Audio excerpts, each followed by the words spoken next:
వినపడేట్టు కాదురా, కనపడేట్టు కొట్టండి.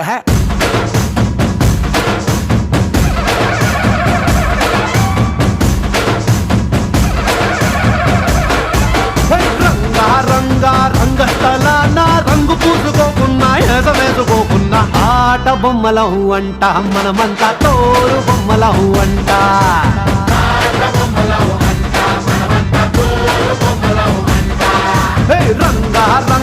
రంగస్థలాన ఆట మొదలెట్టాక మధ్యలోని ఆపలేని ఆట బొమ్మలం అంట, మనమంతా తోరు బొమ్మలం అంట.